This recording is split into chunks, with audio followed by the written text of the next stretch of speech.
আরো বুঝে। রমজান মাস আসতেছে সামনে, রোজা রাখার পরে কেউ যদি শুয়োরের গোশত দিয়ে বিরিয়ানি বা রান্না করে ইফতার করে রোজা হবে? যদি সেহরি খাইয়া শুয়োরের গোশত দিয়ে সেহরি খাইয়া যদি রোজা রাখে রোজা হবে? কাবা শরীফ যদি রাখে নামাজ রোজা হবে? তো শুয়োরের গোশত খাইয়া রোজা রাখলে যদি রোজা না হয়, তাহলে সুদের টাকা দিয়ে গোশত কিনে, ঘুষের টাকা দিয়ে খাসির গোশত কিনে রোজা রাখলে রোজা হয়? একসাথে বলে ইফতার করলে আল্লাহ পাক না পাক, নবী পাক না পাক? পাক ছাড়া কবুল করে। এই জন্য শুয়োরের গোশত হারাম, সুদের টাকা হারাম, ঘুষের টাকা হারাম, অন্যায় করে মানুষের টাকা চুরি করে নেওয়া হারাম। এগুলিতে যা খাবেন সব হারাম, যা খাবেন সব হারাম। যত খাবেন কোনো কিছু করবেন। দরজা খোলো মা, দরজা খোলো। আব্দুল্লাহ দরজা খুলতে বলে, মা দরজা খুলে দেখলেন সর্বনাশ, যুবক ছেলেটা মার সামনে উলঙ্গ হয়ে বস্ত্রহীন হয়ে দাঁড়িয়ে আছে। মায়ের গায়ের মধ্যে চাদর ছিল, চাদরখানা মা গায়ের উপর থেকে নিক্ষেপ করে দিয়ে বললেন, বেটা চাদরখানা আগে গায়ে দাও, তুমি তোমার ইজ্জত, তুমি তোমার সম্ভ্রাণ আগে তুমি ঢাকো, তারপরে আমি মা কথা বলবো। হযরত আব্দুল্লাহ চাদর পেঁচিয়ে নিজের সতর ঢাকলেন। সতর ঢাকার পরে মা বললেন, বেটা মদিনার সব চাইতে বড় ধনী ব্যক্তির ছেলে তুমি উলঙ্গ করলো, তোমাকে কে, কার সাহস হয় তোমাকে উলঙ্গ করা? বেটা বলো। ছেলে ডাকতে বলল, মা রসুলের দরবারে যে কালেমা পড়েছি, কালেমা পড়ার কারণে আমার চাচা আমার থেকে কাপড় পোশাক কেড়ে নিয়েছে। মা ডাকতে বলল, ছেলেরে কি বলিস, তুই মুসলমান হয়েছিস? বলে, হ্যাঁ মা আমি মুসলমান হয়ে গেছি, কালেমা পড়েছি। তখন মা ডাকতে বলল, বেটা তুই কালেমা পড়েছিস রে ছেলে আমার, তাহলে চলে যা, আমরা ইহুদি তুমি মুসলমান, আমাদের ঘরে আর কোনোদিন জায়গা হবে না। ছেলেরে আমি তো তোর মা, আমি চাদরখানা তোরে ভিক্ষা দিয়ে দিলাম, কোনোদিন সন্তানের পরিচয় নিয়ে আর মায়ের সামনে দাঁড়াবি না। যদি কালেমা ছেড়ে দিয়ে আসতে পারিস তাহলে মার সামনে আসবি, নতুবা কোনোদিন মার সামনে আসবি না, চলে যাও। চাদরখানা তোকে ভিক্ষা দিলাম, বেটা চলে যাও। আব্দুল্লাহ চোখের পানি ছেড়ে দিয়ে বলল, মা আমি জানতাম মায়ের কোলের চাইতে নিরাপদ পৃথিবীতে কারো কোল আর হতে পারে না রে মা, আমি বুঝছি মা, সবাই আমাকে ছেড়ে দিল, তুমি মা আমাকে কখনো ছেড়ে দিবা না। ও মা, যেই রসুলের জন্য তুমি তোমার দরজা থেকে আমাকে বিতাড়িত করলাম, মা তুমি শুনে রাখো, তুমি মা চলে যেতে পারো, ছেড়ে দিতে পারো। মা গো, ও মা, আমি আমার জীবনের সব দিয়ে দিতে পারি, কলিজা দিয়ে দিতে পারি, কিন্তু আমার রসুলের কদম আমি ছাড়ব না। চিৎকার করে বলেন না ইয়া রাসূলুল্লাহ। কেউ বুঝে কেউ বুঝে না, আল্লাহ আল্লাহ আল্লাহ কাউকে রাখো গাছতলাতে, কাউকে রাখো বালখানায়, আল্লাহ কাউকে রাখো গাছতলাতে, কাউকে রাখো বালখানায়, আল্লাহ তোমার লীলা খেলা কেউ বুঝে না, আল্লাহ আল্লাহ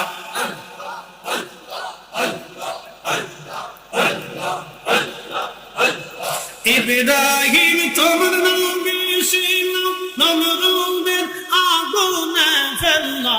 ইব্রাহিম তোমার নবী ছিল, নমরুদের আগুনে ফেললো। আগুন হইল ফুলবাগি চাপাসম কেন করলো না, আল্লাহ আগুন হইল ফুলবাগি চাপাসম কেন করলো না, আল্লাহ তোমার লীলা খেলা কেউ বুঝে না, আল্লাহ আল্লাহ আল্লাহ। জবান খুলে আওয়াজ তোলে মোহাব্বতে, কাউকে রাখো গাছতলাতে, কাউকে রাখো বালখানায়, আল্লাহ কাউকে রাখো গাছতলাতে, কাউকে রাখো বালখানায়, আল্লাহ তোমার লীলা খেলা কেউ বুঝে না, আল্লাহ আল্লাহ আল্লাহ আল্লাহ। ইউনুস তোমার নবী ছিল, মাসে তারে গিলে ফেললো।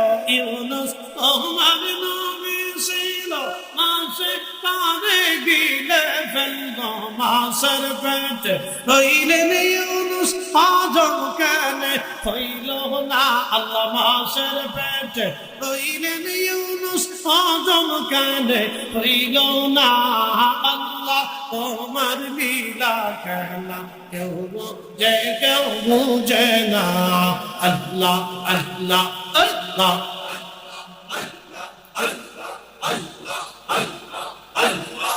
কাউকে রাখো গাছতলাতে কাউকে রাখো বালখানায় আল্লাহ কাউকে রাখো গাছতলাতে কাউকে রাখো বালখানায় আল্লাহ তোমার লীলা খেলা কেউ বুঝে না আল্লাহ আল্লাহ আল্লাহ আল্লাহ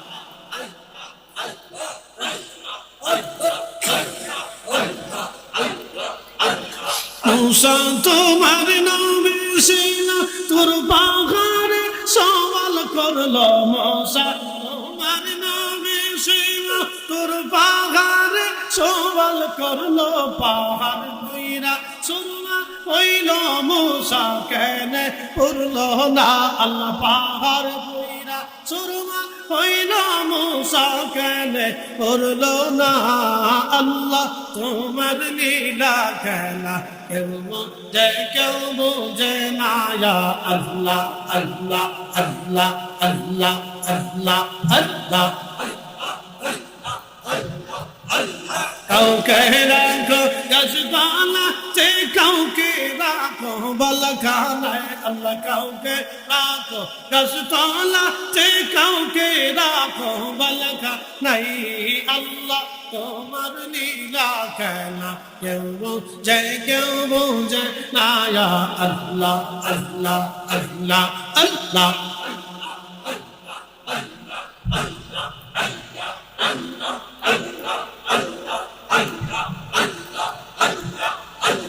মানুষ বানাইছে গো আল্লাহ মানুষ বানাইছে গো আল্লাহ প্রেমের কারণে প্রেমের ডোরে বন্দরে মদিনার শোনে আল্লাহ আল্লাহ আল্লাহ হাবিবকে পাঠাইছে গো আল্লাহ হাবিবকে পাঠাইছে গো আল্লাহ প্রেমের কারণে প্রেমের ডোরে বন্দরে মদিনার শোনে আল্লাহ আল্লাহ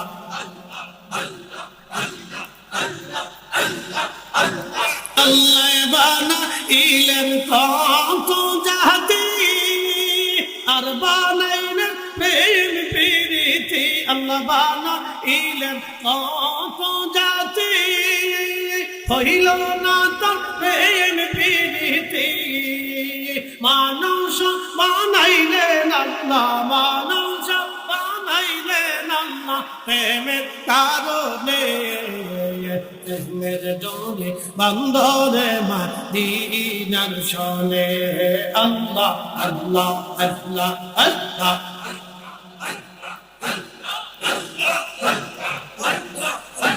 হাবিবকে পাঠাইছে গো আল্লাহ হাবিবকে পাঠাইছে গো আল্লাহ প্রেমের কারণে প্রেমের ডোরে বন্দরে মদিনার শোনে আল্লাহ আল্লাহ আল্লাহ আল্লাহ আল্লাহ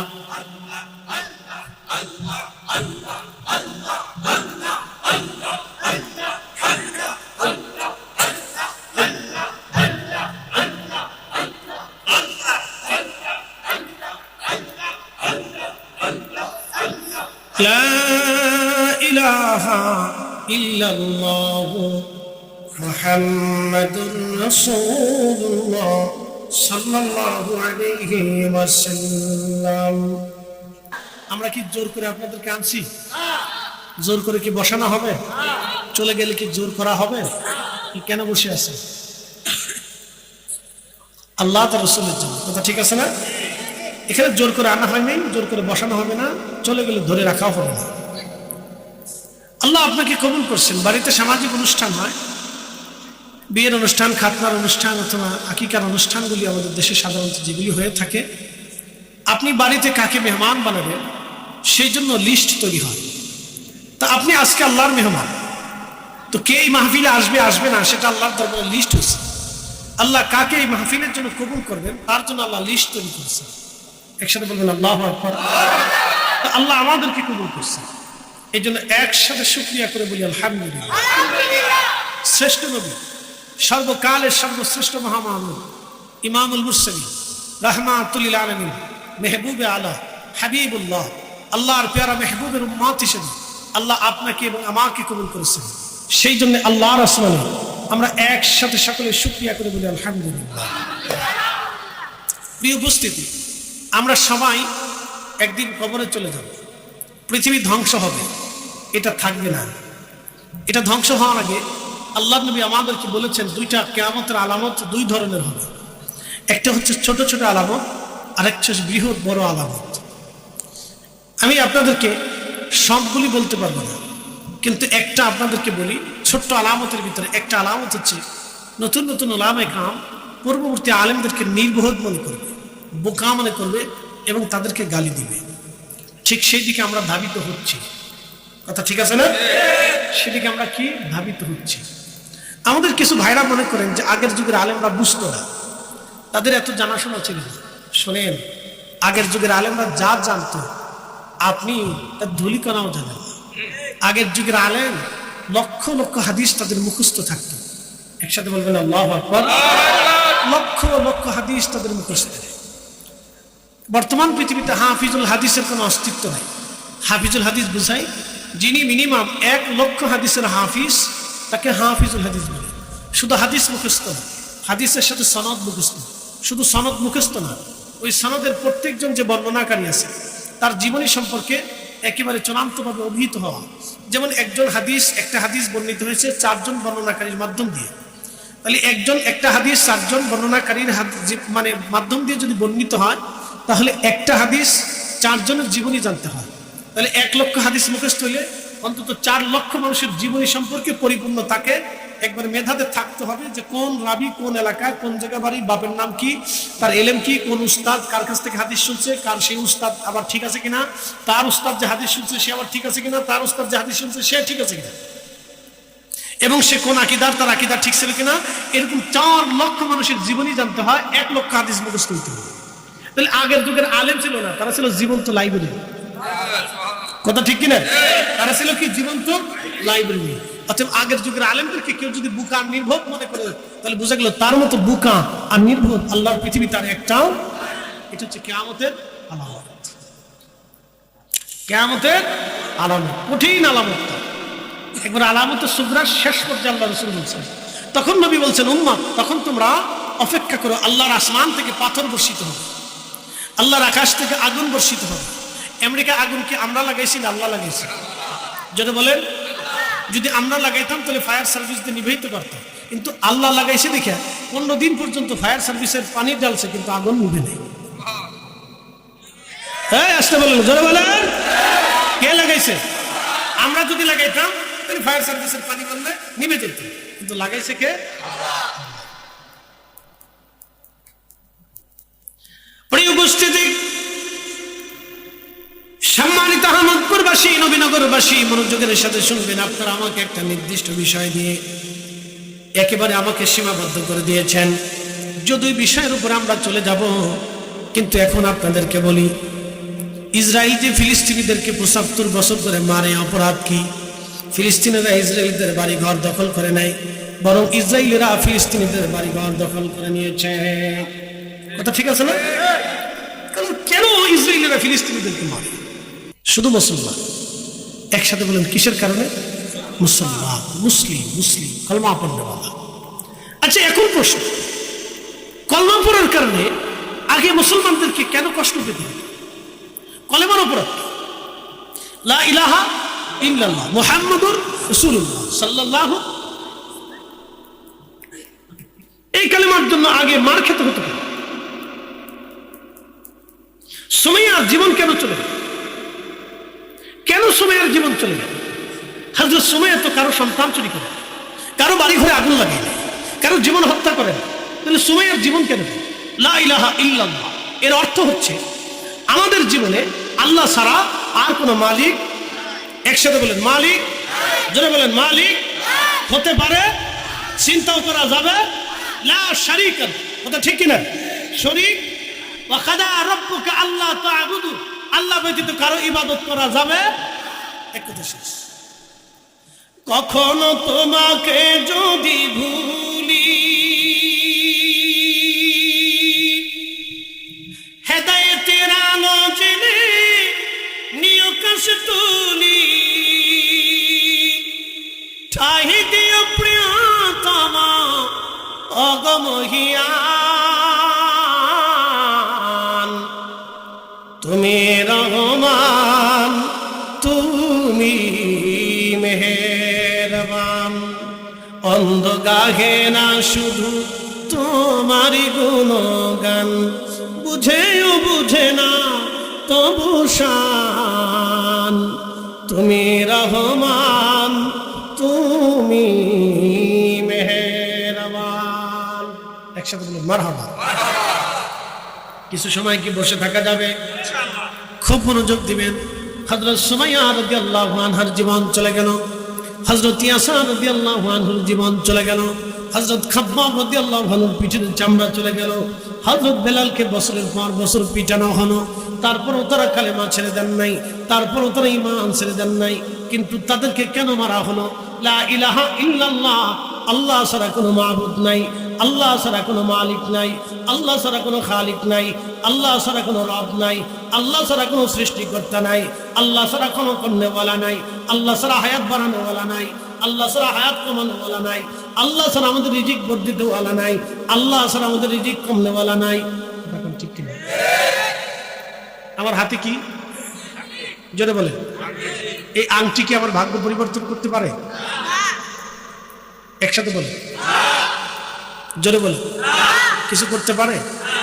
কেউ যদি মনে করে যে আংটিটা সুন্দর, মনে হয় ফরিদি সাহেব আংটিটা হাতে দিচ্ছে তার কণ্ঠ যাতে ভালো থাকে আর মনে মার্কেট বেশি পাইনি, কিন্তু আংটিটা আমি কেন দিই? এটা মক্কা থেকে নিয়ে আসছি। কেন? এটা আকিক পাথর। বলে আকিক পাথর কেন? মদিনাতুল মুনাওয়ারার একটা জায়গা আছে ওয়াদি মুবারক, এটাকে বলে ওয়াদি আকিক বলা হয়।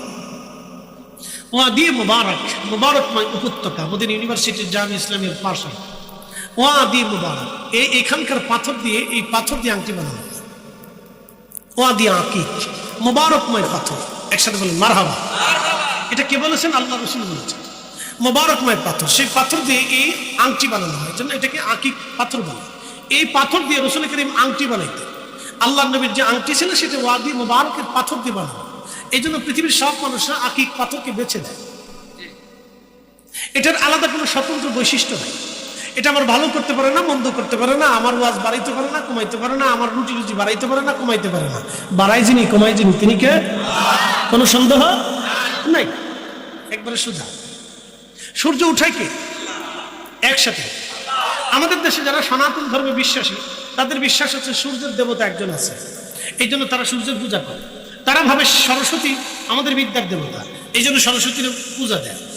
তারা ভাবে দুর্গা আমাদের একজন দেবতা, এই জন্য দুর্গারে পূজা দেয়। কালী আমাদের দেবতা, কালীরে পূজা দেয়। গণেশ দেবতা, গণেশের পূজা দেয়। কার্তিক দেবতা, কার্তিকের পূজা দেয়। মনসা দেবতা, মনুষ্যের পূজা দেয়। এরপরে আপনার আর কি আছে? মহাদেবের পূজা দেয়, শিবেরে পূজা দেয়, ব্রহ্মারে পূজা দেয়, তারপরে কৃষ্ণারে পূজা দেয়। আরো যে কত আছে আমি কইতে পারি, তাদের হিসাবে 33 কোটি। এখন সারা বাংলা, সারা পৃথিবীতে হিন্দু আছে কত কোটি? 120 কোটি। 120 কোটি হিন্দু যদি হয়, 33 কোটি যদি দেবতা হয়, তাহলে এক এক দেবতা বান্দা ভাগে পাইছে কইছে? 3 জন ভাগে পাইছে। যদি হিসাব করেন তাহলে 3.5 জন পাইছে। এই কথা কর না, এটা বলা পান তখন বলেছি নি? হ্যাঁ, তাহলে শেষে কথাবার্তা কইস বাবা, যেমনি সাহেব শেষ মনে হচ্ছে যে একবারে সর্বনাশ করে এতিমের মতো সাহেব অপেক্ষা কর, একটু পরে আসতেছে, চিন্তা গরম গরম আসবে। একসাথে বলি আল্লাহু আকবার। আপনি মহাভারতে যে ভারতবর্ষে যায়, যদি এই গুজরাটে যায় জিজ্ঞেস করেন হিন্দু তোমার ভগবানকে, একজনের নাম বলে। যদি জিজ্ঞেস করেন এই আপনার কি বলে দিল্লিতে হিন্দু, তোমার ভগবানের বড় ভগবানের নাম কি? তো আরেকজনের নাম বলে। জিজ্ঞেস করেন আপনি উত্তরপ্রদেশে হিন্দু, তোমার বড় ভগবানকে? আরেকজনের নাম বলে। যদি আপনি নেপালে জিজ্ঞেস করি হিন্দু, তোমার বড় ভগবানকে? তো কৃষ্ণের নাম বলে। যদি কলকাতা এসে জিজ্ঞেস করি হিন্দু, তোমার বড় ভগবানকে? মা দুর্গার নাম বলে। যদি আপনি অন্য প্রদেশে যান, প্রদেশ ভিত্তিক তাদের ভগবানও বড় বড়, এক একজনের ভগবান এক একজনের কাছে বড়। সারা পৃথিবীর সব মুসলমানকে যদি জিজ্ঞেস করেন তোমার রবকে, সব মুসলমান একসাথে বলে দেয় আল্লাহ। হ্যাঁ, হাত উঁচু করে বলেন কে? কে? কোন সন্দেহ? বেলালকে মারা হয়েছে শুধু, কথা কন না কেন? বেলালকে মারা হয়েছে শুধু এই কারণে তুই আল্লাহ মানুষ। কথা ঠিক কিনা? কয়েকদিন আগে প্রতিবেদনে দেখলাম এক সাধু 40 বছর গোসল করে। কত বছর? কত বছর গোসল করে না? এখন যদি সারা পৃথিবীর মানুষ চিন্তা করে যে আমরা এই সাধুর আদর্শ পৃথিবীতে বাস্তবায়ন করব, তাহলে পৃথিবীর কোনো মানুষ গোসল করতে পারবে না অন্তত 40 বছর। সাবান কোম্পানি শেষ। আর এক সাধু মাথার উপরে সে ঘাস জন্মায়, মাথার উপরে মাটি টাটি দিয়ে গাছ গুলায়, গাছ লাগায়, এটার নাম হচ্ছে ঘাস বাবা। কি বাবা হয়েছে? ঘাস বাবা। এখন যদি সারা পৃথিবীর মানুষ চিন্তা করে আমরা সেই সাধুর আদর্শ পৃথিবীতে বাস্তবায়ন করবো, তাহলে সবাই মাথার উপর ঘাস গুলো হবে, জমিতে ঘাস গুলো লাগতো না। কি কথা কম না কেন? বোঝা গেল এটা সম্ভব। 40 বছর বিনা গোসলে সম্ভব। আর এক সাধু প্রতিবেদনে দেখালো হাত উঁচা করে রাখে, 40 বছর উঁচা করছে আর নিচে নামায়নি। এখন হেতার আদর্শ যদি পৃথিবীতে বাস্তবায়ন করতে হয়, তাহলে 40 বছর ধরে সবার হাত উপরেই রাখতে হবে আর নিচে নামান যাবে না। সারা দুনিয়ার মানুষ পাগল হয়ে যাবে। কথা কন না কেন? আরেক সাধু জীবনে কোনোদিন কাপড়ই পরে না, এটা ল্যাংটা। এটা কি জানে বলেন? এটা যত ইঞ্জিন পাতি আছে সব মেশিন বার করে রাস্তা দিয়ে হাঁটে। কি পাগল আপনি চিন্তা করেন? হেতার আদর্শ যদি পৃথিবীতে বাস্তবায়ন করতে হয়, তাহলে দুনিয়ার সবাইকে ল্যাংটা থাকতে হবে। গার্মেন্টস কোম্পানি শেষ।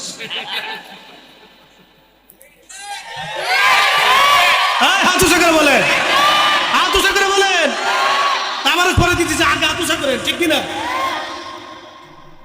তাহলে এমন একজন ব্যক্তিকে আপনি খুঁজে বের করুন যিনি নির্ভেজাল, যার আদর্শ পৃথিবীতে বাস্তবায়িত হলে আর কখনো অশান্তি হবে না। তিনি আমাদের নবী রাহমাতুল লিল আলামিন। কোন সন্দেহ নাই। হাত উঁচা করে বলেন ঠিক না বেঠিক?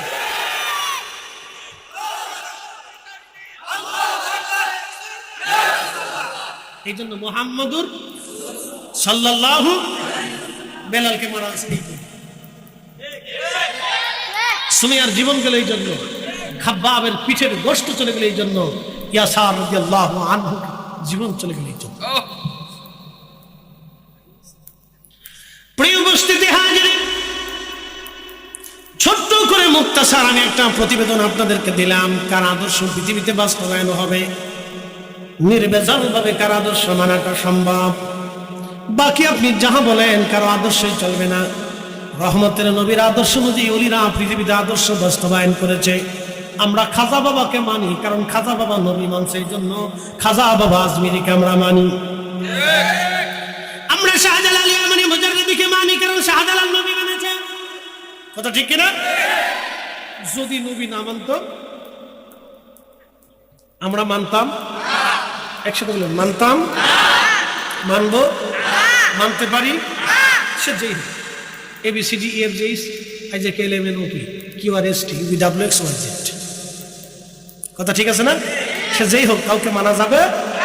আমি হলেও এই মাহফিলে এখন যদি আমি একটা বিড়ি ধরে টানি, হাসিস নি আপা? এখন যদি আমি একটা বিড়ি ধরে টানি আর ওয়াজ করি, তাহলে কেমন হবে? আপনার ওয়াজ শুনবেন? এখানে কি বিড়ি খাওয়া যায়? মসজিদে খাওয়া যায়? খান তো।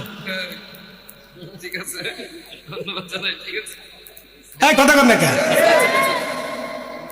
তাহলে বিড়ি খান কেন? যেটা মসজিদে টানা যায় না, মাহফিলে টানা যায় না, সেটা আমরা খাবো তো। এখানে বসে পানি খাওয়া যায়, চা খাওয়া যায়, তাবারক খাওয়া যায়, মসজিদে বসে খাওয়া যায়, পানি খাওয়া যায়, চা খাওয়া যায়, এই জন্য ওটা খাবো। আমরা তো বেদলিলের দরকার নেই তো। আপনার দলিল দিচ্ছি দাঁড়ানো, আমার বাইরের দলিল দরকার নেই। যেটা মসজিদে খাওয়া যায় না, মাহফিলে খাওয়া যায় না, সেটা বাইরেও খাওয়া যায়, পালাই খাওয়া যাবে না। একদম বাথরুমে ঢুকছি, খালি বিড়ি কিরে এত গন্ধ কেয়ার টিকিটে 10 টাকা দিয়ে বললাম, বেটা পরিষ্কার করতে পারছ না, খালি বিড়ির গন্ধ। হুজুর আপনার আগে যে ঢুকছিল একটা বিড়ি টানছে। আমি বললাম যে বাথরুমে বিড়ি টানবো, কত রাস্তাঘাট আছে যেখানে সেখানে টানতে নেই। হুজুর বিড়ি না টানলে ক্লিয়ার হয় না। আপনি বুঝেন এবার বিড়ি ধরছেন, হেতায় বিড়ি ধরছে না বিড়ি হেরে ধরছে, বিড়ি হেরে ধরছে, বুঝতে পারছেন? উপর দিয়ে টানে নিজ দিয়ে কি হয়, উপর দিয়ে টানে নিজ দিয়ে কি হয়, বিড়ি ধরে ফেলছে। অতএব খাওয়া যাবে, খাওয়া যাবে, ধূমপান করা যাবে।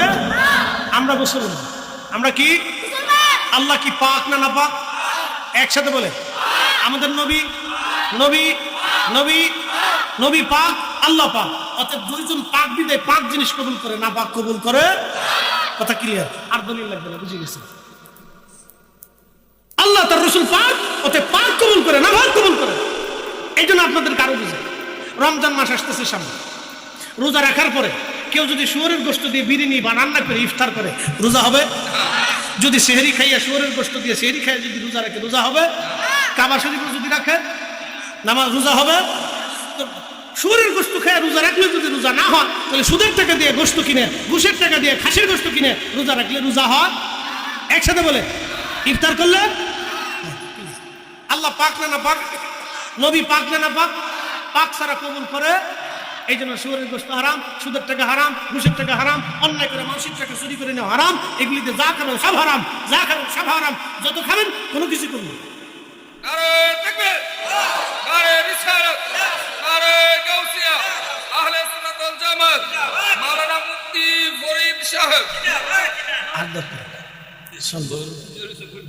অসুবিধা নেই, ওই একজনের কয় ফরিদি সাহেব, আরেকজনের কয় ফরিদুল ইসলাম জহিরি সাহেব।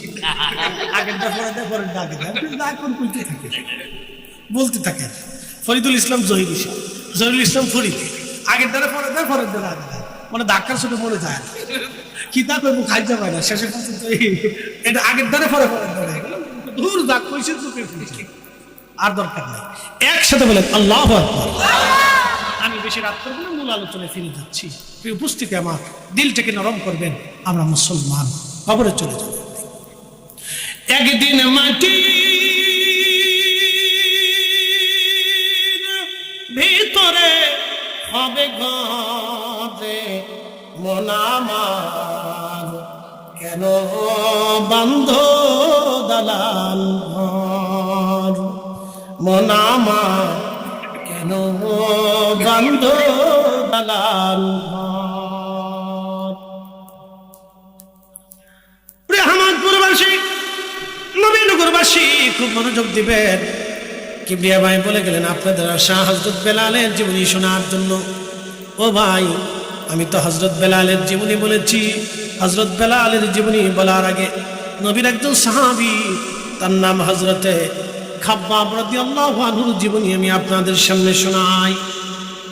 হযরতে খাব্বাব রাদিয়াল্লাহু আনহু চাদর গায়ে দিয়ে হযরত ওমর রাদিয়াল্লাহু আনহুর সামনে দাঁড়ালেন।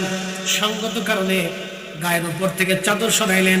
পিঠের মধ্যে বড় বড় গর্ত, জায়গায় জায়গায় গোশত নাই, সাদা সাদা ফেতে হয়ে গেছে। হযরত ওমর বললেন, খাব্বাব, তোমার কি কোনোদিন বসন্ত হয়েছিল? তোমার পিঠের মধ্যে গোশত নাই, জায়গায় জায়গায়, কারণ কি? হযরত খাব্বাব বলেন, না ইয়া আমিরাল মুমিনিন, আমার কোনোদিনও কোনো কালে বসন্ত হয় নাই। তাহলে বলো খাব্বাব, তোমার পিঠের মধ্যে বড় বড় গর্ত কেন, জায়গায় জায়গায় গোশত নাই, কারণ কি হয়েছে? খাব্বাব চোখের পানি ছেড়ে দিয়ে বলেন, আমিরুল মুমিনিন, এইগুলি বসন্তের দাগ না, হুজুর কালেমা পড়ার কারণে কাফেররা আমাকে অত্যাচার করেছিল। বলে কি হয়েছে? বলো খাব্বাব। বলে হুজুর, আমি মুসলমান হয়ে যখন গেলাম, আমি ছিলাম কামার, অস্ত্র দিয়ে, লোহা দিয়ে আমি অস্ত্রপাতি বানাইতাম। আগুনগুলি অস্ত্র বানানোর জন্য কয়লার ভিতরে আমি আগুন জ্বালাইতাম, আগুনগুলি আঙ্গার হয়ে যাইতো। এই আঙ্গারে, এই আগুনে কয়লাগুলি আগুনের মতো হয়ে যাইতো। ও খাব্বাব, তারপরে কি? হযরত খাব্বাব বলেন, ইয়া আমিরাল মুমিনিন, যখন আমি মুসলমান হয়ে ফিরে গেলাম, কাজ করতেছিলাম, হঠাৎ করে কাফেররা যে আমার হাত পা গুলি তারা বেঁধে ফেললো। ওই আগুনের কয়লাগুলি মাটির মধ্যে মিশাইয়া কাফেররা আমাকে চিৎ করে কয়লার উপরে শোয়া আমার বুকের উপরে পাথর চাপা দিয়ে চেপে ধরে রাখতো। প্রচন্ড গরমে আমার পিঠের চামড়াগুলি পুড়ে পুড়ে পুড়ে পুড়ে, আমার চামড়াগুলি পুড়ে পুড়ে, আমার রক্তগুলি নিভে, এই পুড়ে পুড়ে আমার কয়লা নিভে যাইতো। হুজুর, এরপরে তারা আবার আমাকে উঠাইয়া কয়লাগুলি ছুটাইয়া আবার আঙ্গার বানাইয়া ওই কয়লাগুলি মাটির মধ্যে মিশাইয়া আমার চিৎ করে কয়লার উপরে শোয়াইয়া আমার শরীরের উপরে পাথর চাপা দিয়ে ধরে রাখতো। হুজুর পিঠের কষ্টগুলি খসে খসে পড়ে, এরপরে আমার ওই চর্বিগুলি খুলে খুলে কয়লা নিভে যেত আমিরুল মুমিনিন, তারপরও তারা আমাকে ছাড়তো না। হুজুর কয়লার আগুনগুলি লেগে লেগে বিভিন্ন জায়গা থেকে পড়ে পড়ে চামড়া গোশতগুলি খসে পড়ে গেছে। ইয়া আমিরুল মুমিনিন, তাদের একটাই কথা ছিল, খাব্বাব যদি জীবন দাও তাহলে মরে যাবে, আর না হয় কালেমা ছেড়ে দাও। আমি বলতাম না, আমার জীবন চলে যাবে, কালেমা যাবে না। একবার জোরে বলা যাবে আল্লাহু আকবার। আমার জীবন চলে যাবে কিন্তু ঈমান যাবে না। পাকিস্তানি মিলিটারি বাঙালির জিগে, বাঙালি তুই হিন্দু না মুসলমান? বলে মুসলমান। তো কালমা বাতা লা ইলাহা ইল্লা আনতা সুবহানাকা ইন্নী কুনতু মিনাশ জালিমিন। कहते বাঙালি है जंजाली है, तो কালমা নেই, মুসিবত কে দোয়া है। স্যার আমি মুসিবতে বলে কালমা ভুলে বলছি, কালমার কথা মনে নাই। যে আমরা বাংলা, বুঝতে পারছেন? সুবিধা পাই জিন্দাবাদ, সুবিধা পাও জিন্দাবাদ, সুবিধা আমাদের কালমা সেন্টু আল্লাহু আকবার। তা হবে না বাপ, আমরা এক কালেমায় বিশ্বাসী। কথা বলেন ঠিক না ঠিক? আমরা এক ইমানে বিশ্বাসী, আমাদের মুহাম্মদ রাসূলুল্লাহ সাল্লাল্লাহু আলাইহি সাল্লামে আমরা বিশ্বাসী। কথা বলেন ঠিক না ঠিক? মনোযোগ দিয়ে যুবক ভাইরা, রাস্তাঘাটে যারা আছেন তারা ভালো করে শুনুন। আমাদের এখন চমৎকার চমৎকার পোশাক হয়েছে না? আগের যুগে এত দামি পোশাক ছিল না। আজ থেকে 30-40 বছর আগে তো মানুষের এত পোশাক ছিল না। আমার ছোটকালে মনে আছে, এক প্যানে 7 দিনও চলে গেছে। একটা প্যান্ট পরছি 7 দিন। ওই প্যান্ট খুলে ছোটকালে গোসল করতাম নদীর ভিতরে, মনে আছে। আবার গোসল থেকে উঠে ওই প্যান্টই পরছি। আমার ছোটকালের কথা বলতেছি, সেদিনও চলে গেছে। এক প্যান্টে 7 দিন চলে গেছে। প্রিয় উপস্থিতি, আমার খুব মনোযোগ দিয়ে। তা আগের মানুষের কাপড়ের খুব অভাব ছিল, অর্থের খুব অভাব ছিল। মদিনাতে একজন ধনী যুবক ছিল, তার নাম আব্দুল্লাহ জুলবাজাদাইন। জুলবাজাদাইন কেন হলো? জুলবাজাদাইন অর্থ হচ্ছে হলো 2 চাদরের টুকরাওয়ালা। শুনে যান, 2 চাদরের টুকরাওয়ালা কেন হলো? আব্দুল্লাহ মদিনার কিয়াম সুদর্শন যুবক ছিল। আপনারা যদি কোনোদিন মদিনায় যান তো অরিজিনাল মাদানি যদি দেখেন তাহলে বুঝবেন এরা এত সুন্দর কেন। প্রাকৃতিকভাবে আল্লাহর পক্ষ থেকে মাদানিরা সুন্দর। আপনি মদিনার হাউদের ভিতরে কখনো কোনোদিন কোনো মাদানি নারীকে রাস্তায় ঘোরাফেরা করতে দেখবেন, আপনি খুঁজে পাবেন না। মাদানি, অরিজিনাল মাদানি নারী পাবেন। আল্লাহ রাসূল বলেছেন কিয়ামত পর্যন্ত আমার মদিনাকে আল্লাহ পবিত্র রাখবে।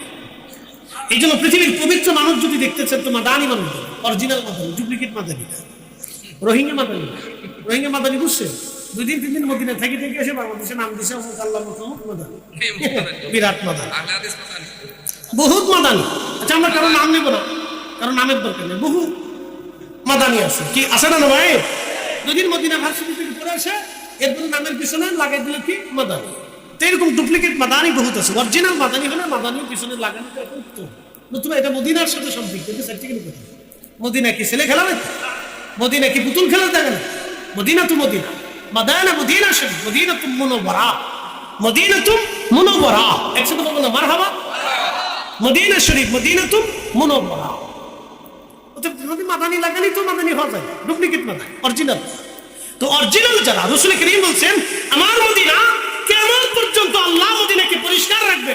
শারাবি, খারাবি, হারামি, নাবাকি, আজারিয়া, বাজারিয়া, ফাসিকি মদিনার ভিতরে ঢুকবে। মদিনার কোনো নারীকে আপনি বেহায়া পাবেন না, মদিনার কোনো ছেলেদেরকে আপনি বেহায়া পাবেন। একসাথে বলুন আল্লাহু আকবার। না আরো জোরে জোরে। মদিনার কোনো বাচ্চাদেরকে আপনি বেয়াদব পাবেন, তারা আদবে ভরপুর হবে, চমৎকার চরিত্রের অধিকারী পাবে।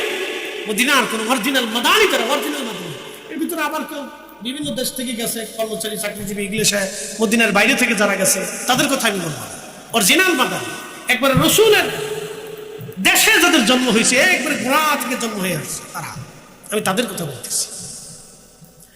প্রিয় উপস্থিতি, মনোযোগ দিবেন। হযরত আব্দুল্লাহ কালেমা পড়লেন। কালেমা পড়ার কারণে তার চাচা ছিলেন, চাচা ডাক দিয়ে বলেন আব্দুল্লাহ কোথায় গিয়েছিলেন? বলেন চাচা আমি রসুলের হাতে কালেমা পড়েছি। তখন চাচা ডাক দিয়ে বলেন আব্দুল্লাহ তুমি নবীর হাতে কালেমা পড়ছো, কালেমা পড়ার কারণে আজ আমাদের বাড়ি তোমার কোনো জায়গা হবে না, আমরা ইহুদি, তুমি মুসলমান হয়েছ। আরে আব্দুল্লাহ আমাদের বাড়ি থেকে তুমি চলে যাও, কিন্তু শুনে রাখো আব্দুল্লাহ এই মদিনার মধ্যে তোমার বাবা ছিল বেশি সম্পদশালী, আজকে তোমাকে কোনো সম্পদ আমরা দেব না, সম্পদ থেকে তোমাকে জুদা করে দিলাম, কোনোদিন কোনো কালে কখনো তুমি আমাদের মাঝে ফিরে আসবে না। যদি মুসলমানিত্ব ছেড়ে দাও, কালেমা ছেড়ে দাও, আমাদের ইহুদি ধর্মে যদি ফিরে আসো, তাহলে তুমি আমাদের মধ্যে জায়গা পাবা, অন্যথায় আব্দুল্লাহ জায়গা কোনোদিনও পাবা না। আব্দুল্লাহ বললেন, চাচা যান, সমস্ত সম্পদ আমি ছেড়ে দিতে পারি, বংশ থেকে চলে যেতে পারি, কিন্তু আমি যে ঈমান হৃদয়ের মধ্যে ধারণ করেছি, কবুল করেছি, এই ঈমান কখনো কোনোদিন আমি ছেড়ে দেব না। হযরতে আব্দুল্লাহকে তার চাচা ডাক দেব, আব্দুল্লাহ তাহলে এক কাজ করো, তোমার গায়ের যে জুব্বা আছে এই জুব্বা আমাদের টাকার কেনা, তোমার পরনে যে তহবন্দ আছে তহবন্দ আমাদের টাকার কেনা, তুমি জুব্বা খুলে দাও। হযরত আব্দুল্লাহ জুব্বা খুলে দিলেন। চাচা ডাকতে বলেন, আব্দুল্লাহ তোমার পরনের লুঙ্গিখানা খুলে দাও। আব্দুল্লাহ ডাকতে বলেন, চাচা যান, এই লুঙ্গিটা আপনি দয়া করে আমাকে ভিক্ষা দেন, কারণ এই লুঙ্গিটা আমি পরেছি আমার সতর ঢাকার জন্যে, আমার সম্মান ঢাকার জন্যে। চাচা গো, এই লুঙ্গিখানা দয়া করে আমাকে ভিক্ষা দেন। চাচা ডাকতে বললেন, বুঝলি কথা বলে বাবা, ওরা বুঝে না, তারপর তো বসে গেছে, যারা বুঝে তারা বসে নাই, তারা চলে গেছে। কি কথা ঠিক আছে না ভাই? ওরা বুঝে না, এর লেগে বসে গেছে, যারা বুঝে তারা নাই, চলে গেছে, এরা পরে কি কথা কর না কেন, তারা কি পরে, ওরা বুঝে না, এর লেগে বসে গেছে, যারা বুঝছে তারা বাইরে গেছে, পরে আইব। কি কথা ঠিক আছে না? ওরা বুঝে, ওরা পরে আইব, ওরা আমরা বুঝছি, এর লেগে পরে যাইতাম, তো অসুবিধা নেই, কিন্তু বুঝছে তাহলে পরে গিয়ে আসছে। আল্লাহ হেদায়েত করুক, সকলে বলে না। একজন যুবকের জীবনী বলতেছি, শুনে দাম তার জীবন থেকে। আহা, তাদের কষ্টের জীবন ছিল কত কঠিন, শুধু কালেমা পড়ছে। তো চাষা বললো, জুব্বা খুলে দাও, তো দিয়েছে, বলে লুঙ্গি খুলে দাও, বলে চাষা আমার একটু ভিক্ষা দেয়, আমি শুধু লুঙ্গিটা পরে আছি, আমি তার কিছুই নিচ্ছি না, লুঙ্গিটাই আমার দয়া করে দিয়ে দেয়।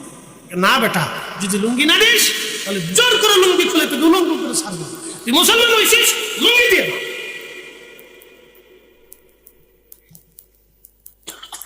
হযরত আব্দুল্লাহ লুঙ্গিটা খুলে দিয়ে বস্ত্রহীন হয়ে একটা দৌড় মারলেন, মার ঘরের দরজার সামনে এসে দাঁড়াইলেন। মা, ও মা, দরজা খোলো, মা দরজা খোলো। আব্দুল্লাহ দরজা খুলতে বলে, মা দরজা খুলে দেখলেন সর্বনাশ, যুবক ছেলেটা মার সামনে উলঙ্গ হয়ে বস্ত্রহীন হয়ে দাঁড়িয়ে আছে।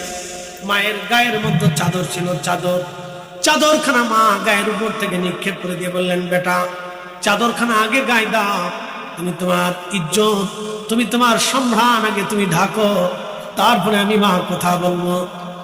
হযরত আব্দুল্লাহ চাদর পেঁচে নিজের সতর ঢাকলেন, সতর ঢাকার পরে মা বললেন, বেটা মদিনার সবচাইতে বড় ধনী ব্যক্তির ছেলে, তুমি উলঙ্গ করলো, তোমাকে কে, কার সাহস হয় তোমাকে উলঙ্গ করা, বেটা বলো। ছেলে ডাকতে বলল, মা রসুলের দরবারে যে কালেমা পড়েছি, কালেমা পড়ার কারণে আমার চাচা আমার থেকে কাপড় পোশাক কিনে নিয়েছে। মা ডাকতে বলল, ছেলেরে কি বলিস, তুই মুসলমান হয়েছিস? বলে, হ্যাঁ মা, আমি মুসলমান হয়ে গেছি, কালেমা পড়েছি। তখন মা ডাকতে বলল, বেটা তুই কালেমা পড়েছিস রে ছেলে আমার, তাহলে চলে যা, আমরা ইহুদি, তুমি মুসলমান, আমাদের ঘরে আর কোনোদিন জায়গা হবে না। ছেলেরে, আমি তো তোর মা, আমি চাদরখানা তোরে ভিক্ষা দিয়ে দিলাম, কোনোদিন সন্তানের পরিচয় নিয়ে আর মায়ের সামনে দাঁড়াবি না। যদি কালেমা ছেড়ে দিয়ে আসতে পারিস তাহলে মার সামনে আসবি, নতুবা কোনোদিন মার সামনে আসবি না, চলে যাও, চাদরখানা তোকে ভিক্ষা দিলাম, বেটা চলে যাও। আব্দুল্লাহ চোখের পানি ছেড়ে দিয়ে বলল, মা আমি জানতাম মায়ের কোলের চাইতে নিরাপদ পৃথিবীতে কারো কোল আর হতে পারে না রে মা, আমি বুঝছি মা, সবাই আমাকে ছেড়ে দিল, তুমি মা আমাকে কখনো ছেড়ে দিবা না। ও মা, যেই রসুলের জন্য তুমি তোমার দরজা থেকে আমাকে বিতাড়িত করলা, মা তুমি শুনে রাখো, তুমি মা চলে যেতে পারো, ছেড়ে দিতে পারো। মা গো, ও মা, আমি আমার জীবনের সব দিয়ে দিতে পারি, কলিজা দিয়ে দিতে পারি, কিন্তু আমার রসুলের কদম আমি ছাড়বো না। চিৎকার করে বলেন না, ইয়া রাসূলুল্লাহ, হে রাসূল তোমায় ভালোবাসি,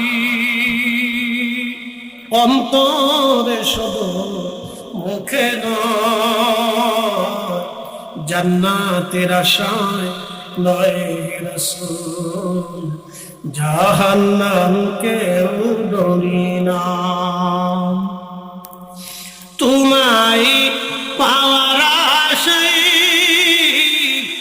মন ছুটে যায় মদিনায়, তোমায় পাওয়ার আশায় মন ছুটে যায় মদিনায়।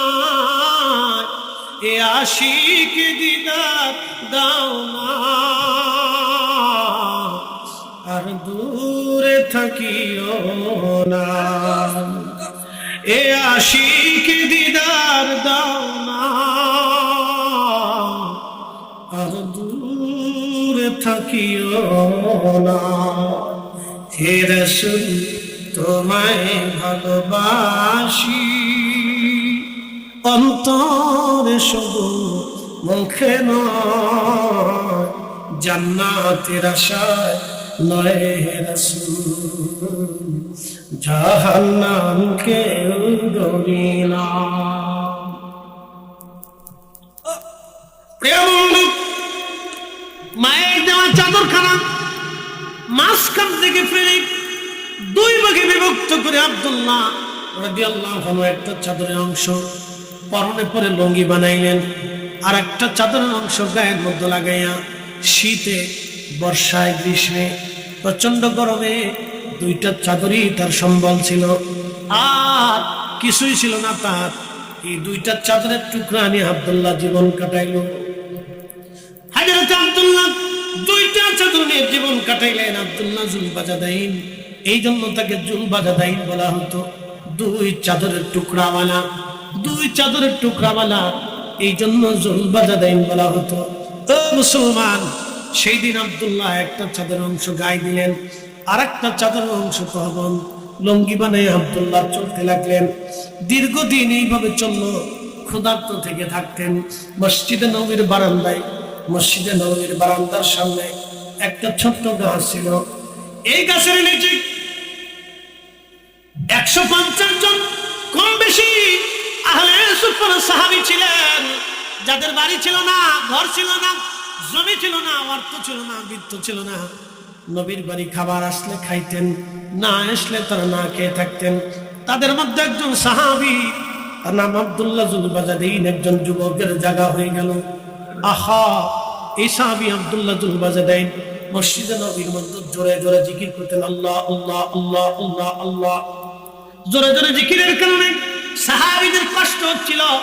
সাহাবীরা বিচার দিল, ইয়া রাসূলুল্লাহ, আব্দুল্লাহর জিকিরের কারণে আমাদের কষ্ট হয়, আমরা নামাজ পড়তে পারি না, আমাদের বড় কষ্ট হয়, ইয়া নবী আল্লাহ, ঘুমাইতে পারি না। আল্লাহ নবী বললেন, সাহাবীরা রে, আমার আব্দুল্লাহকে জিকির করতে দাও। মদিনার সবচেয়ে বড় ধনী ব্যক্তির ছেলে হইয়া কালেমা পড়িয়া তার দিকে তাকায় দেখো, মাত্র দুইটা চাদরের টুকরা পরিহিত অবস্থায় খেয়ে না খেয়ে আমার আব্দুল্লাহ আমার কাছে কাটায় দেয়। তোমরা তারে কষ্ট দিও না, অনেক কষ্টের ইসলাম আমার আব্দুল্লাহ। নবীজি তাবুকের যুদ্ধে যাবে, সাহাবীরা খেদমত এনে জমা দিচ্ছিলেন। আব্দুল্লাহ এসে বলেন, ইয়া রাসূলুল্লাহ, আপনি আমার জন্য দোয়া করে দেন, যেন তাবুকের যুদ্ধের ময়দানে আমি শহীদ হয়ে যাই, আর কখনো যেন জীবন নিয়ে ফিরে না আসি, আমি যেন শাহাদাতের অমীয় সুদা পান করি। আপনি দোয়া করে দেন, কারণ আমার দুইটা চাদরের টুকরা ছাড়া আর দেওয়ার কিছু নেই। আমার একটা জীবন আছে, এই তাবুকের যুদ্ধের ময়দানে এই জীবনটা আমি আল্লাহর পথে কুরবানি করতে চাই। চিৎকার করে বলেন আল্লাহু আকবার। এরা সাহাবী সাহাবী সাহাবী। নবী বললেন, আল্লাহ আল্লাহ ফিয়া সাহাবী, আল্লাহ আল্লাহ ফিয়া সাহাবী। তোমরা সাহাবীদের ব্যাপারে আল্লাহকে ভয় করো, সাহাবীদের ব্যাপারে আল্লাহকে ভয় করো। লা তাত্তাখিযুহুম গরাদাম মিন বাদি, আমার পরে আমার কোন সাহাবীর সমালোচনা করবে না, মন্দ বলবে না, তাদের ত্রুটি বিচ্যুতি তোমরা বের করবে না, তাদের ত্রুটি বিচ্যুতি বের করে তাদের মন্দ বলবে না, তাদেরকে কষ্ট দেবে না। আমার উম্মত আমার কোন সাহাবীকে গালি দেবে না, কষ্ট দেবে না, তাদের মন্দ সমালোচনা করবে না। আল্লাহ নবী নিষেধ করে দিয়ে দিলেন। খুব মনোযোগ দিয়ে শুনে যাবেন। হযরত আব্দুল্লাহ জুলবাজাদাইন ওই দুইটা মাত্র পোশাক পরে তাবুকের যুদ্ধের ময়দানে রওনা দিলেন। মক্কাতুল মুকাররমা মদিনাতুল মুনাওয়ারা থেকে তাবুক 600 মাইলের রাস্তা। কত মাইল? 600-এর উপরে। 600 মাইল রাস্তা পথ অতিক্রম করে একটা চাদরে একটা তহবন্দ আর একটা চাদর গায়ে দিয়ে তিনি যুদ্ধের ময়দানে গেলেন। কি খাবেন? কিছু নেই। কি ঘুমাবেন? তাও কিছু নেই। কি পরবেন? তাও কিছু নেই। বুঝতে পারতেছেন যে যুদ্ধে যাচ্ছে আর একটা চাদর পরিহিত আর একটা চাদর গায়ে, বাকি আর কিচ্ছু নেই। প্রচন্ড গরমে এইভাবে পথ চলতে লাগে। তাবুকের যুদ্ধ হলো না। 30,000 সাহাবী নবীজি তাবুকে স্থাপন করলেন, অপেক্ষা করলেন। 1 লক্ষ কাফের জানতে পারলো নবীজি 30,000 সাহাবী নিয়ে আসছে। কাফেররা পালিয়ে চলে গেল আর যুদ্ধে আগাইল। আল্লাহর নবী 30,000 সেনা নিয়ে তাবুকে ছাউনি গেলেন, তাবু গেলেন। ওইখানে 1 মাস পর্যন্ত অপেক্ষা করলেন। 1 মাস পরে ফিরে আসবেন। সাহাবায়ে কেরাম এসে বললেন, ইয়া রাসূলুল্লাহ, আব্দুল্লাহ যুলবাজাদাইন সে অসুস্থ হয়ে পড়ছে। নবীজি বললেন, তোমরা অপেক্ষা করো, আমি তার জন্য দোয়া করছি। সে তাবুকের যুদ্ধের ময়দানে শহীদ হতে চেয়েছিল, যেহেতু যুদ্ধ হয়নি, আমার আব্দুল্লাহ শহীদ হয়ে যাবে, সেখানে ইন্তেকাল করবে। একসাথে বলা যাবে না আল্লাহু আকবার? নবী জানেনি? একসাথে বলেন, জোরে বলেন, ভয়ে ভয়ে বলেন, একসাথে জোরে বলেন, জানেনি? আগামীকাল কি খাবেন আপনি জানেননি? রাসূল, কিন্তু আপনি জানেন। এখানে নবী এবং উম্মতের মধ্যে তফাৎ। নবী উম্মতের মধ্যে এগুলি তফাৎ।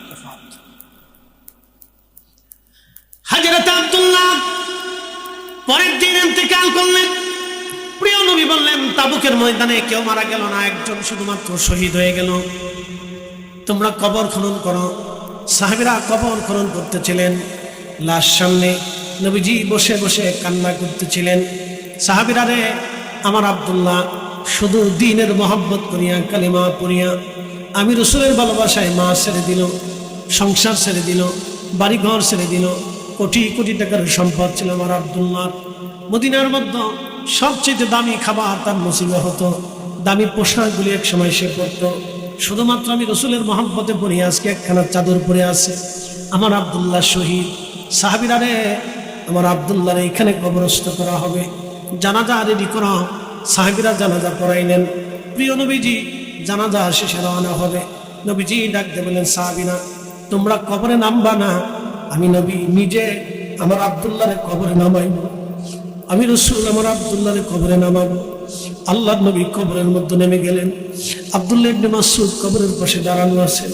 তিনি তখন হাত তুলে বলেন, ইয়া রব, আমি যদি আব্দুল্লাহর জায়গায় আব্দুল্লাহ হতাম তাহলে আমার বুলন্দ নসিব হতো, কারণ আমার রাসূল আমাকে নিজে হাতে কবরে রাখতেন। নবী বলেন, সাহাবীরা তোমরা কেউ আমার আব্দুল্লাহরে কবরে নামাইবে না, আমি রাসূল নিজে হাতে আমার আব্দুল্লাহরে কবরে নামাবো। কারণ আমার আব্দুল্লাহ এই কালেমার জন্য আমি রাসূলের ভালোবাসায় জীবনের সব আজকে সে দিয়ে দিল। আমি তার কবরে নামবো, আমি রাসূল তার কবরের মধ্যে নামাবো। আব্দুল্লাহ ইবনে মাসউদ রাদিয়াল্লাহু আনহু কবরের পাশে দাঁড়ে কাঁদে বলে, ইয়া রাব্বি, এই আব্দুল্লাহর জায়গা যদি আমি আব্দুল্লাহ হইতাম, আমার বুলন্দ নসিব হতো, রাসূল আমাকে নিজ হাতে কবরে রাখতেন। এর চেয়ে বড় পাওয়া জীবনে আর আমার জন্য কিছু হতো না। এসব গম্বদ বলে মঞ্জুর দোয়া করুণা, जब वक्त न जा आए आका दीदार अता करना, दीदार अता करना।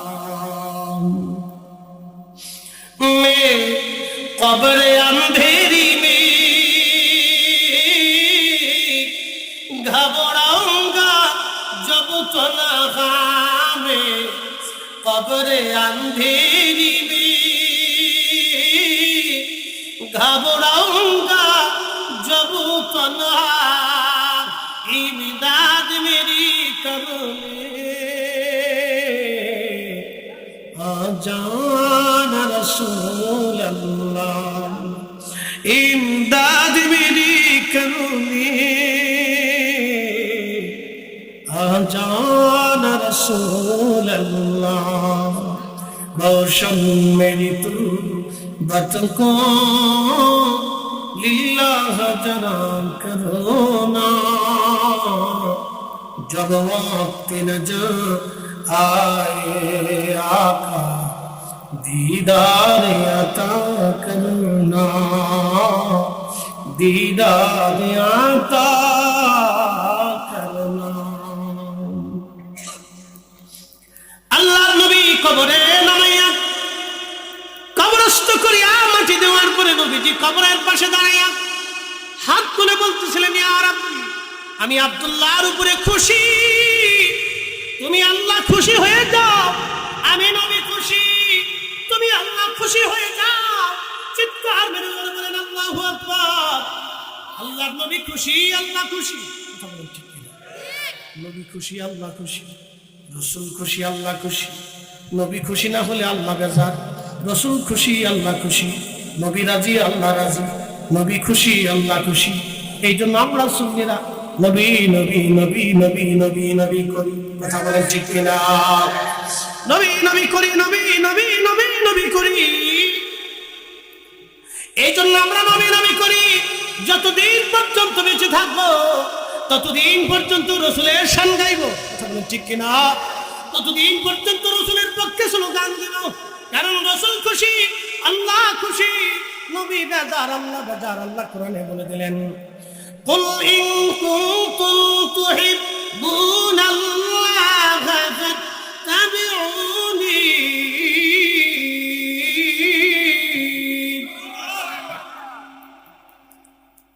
ফাত্তাবিউনি ইউহিব্বুকুমুল্লাহ।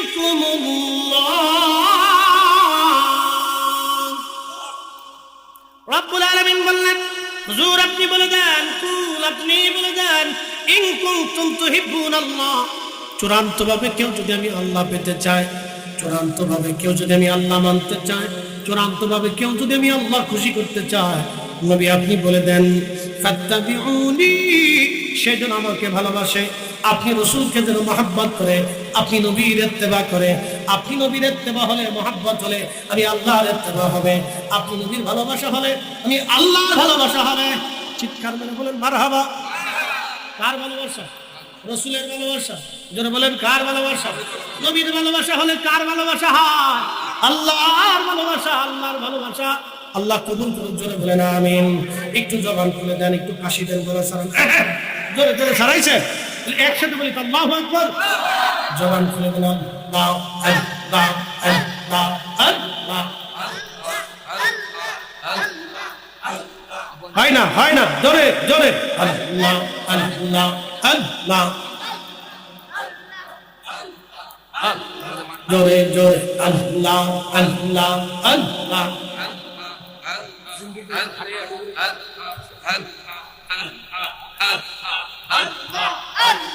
হয় না, হয় না, জোরে জোরে।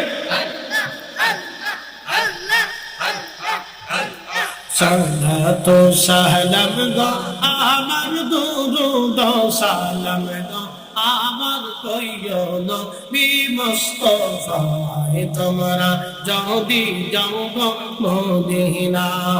আল্লাহ আল্লাহ আল্লাহ। সালাত ও সালাম গো আমার দুরূদ ও সালাম গো আমার কইও নবী মুস্তাফায়, তোমরা যদি যাও গো মদিনা। আল্লাহ আল্লাহ। ওই মদিনা শরীফের মাঝে আর নূরের একটি খাম্বা আছে গো। ওই মদিনা শরীফের মাঝে এই আর নূরের একটি খাম্বা আছে গো। সেই খাম্বাতে এলান দিয়া, সেই খাম্বাতে এলান দিয়া খুতবা পড়তেন মুস্তাফা, তোমরা যদি যাও গো মদিনা। আল্লাহ আল্লাহ আল্লাহ আল্লাহ আল্লাহ আল্লাহ আল্লাহ আল্লাহ আল্লাহ আল্লাহ আল্লাহ আল্লাহ। সালাত সালাম গো আমার দুরুদ সালাম গো আমার কইও নবী মুস্তাফায় তোমরা যদি যাও গো মদিনা আল্লাহ আল্লাহ আল্লাহ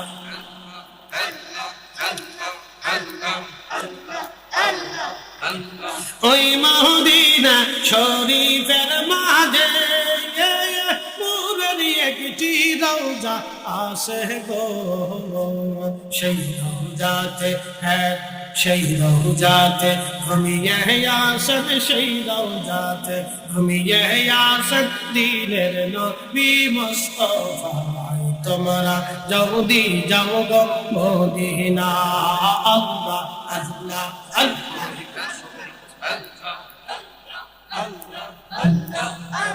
সালাত সালাম গয়া মার দুরুদ সালাম গয়া মার কইও নবী মুস্তাফা তোমরা যদি যাও গো মদিনা আল্লাহ আল্লাহ আল্লাহ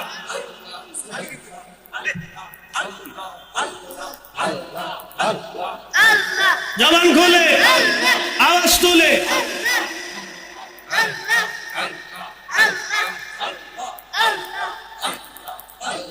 সালাত সালাম গয়া মার দুরুদ সালাম গয়া মার কইও নবী মুস্তাফা তোমরা যদি যাও গো মদিনা আল্লাহ আল্লাহ আল্লাহ আল্লাহ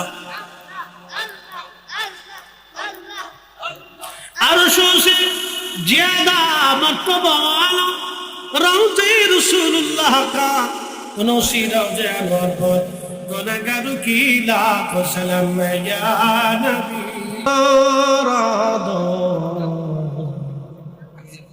जिंदगी तोर जाए फाकी दिया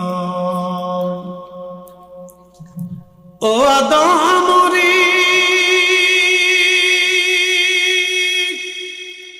কামিনে রই কোলেতে কাল ঘুমেতে রইলি তুই সারা নিশি কাটাইলি তুই ঘুমাইয়া ঘুমাইয়া রে সোনার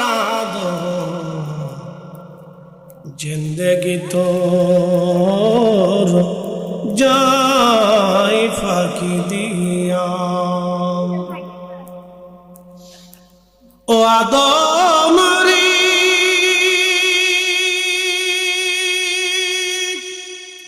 পাকে ধরিয়া কেসে দাড়ি দন্ত বাসে গুটা চারি সমন জারি গিয়াছে করিয়া রে সোনার আদম জিন্দগি তোর যাই ফাঁকি দিয়া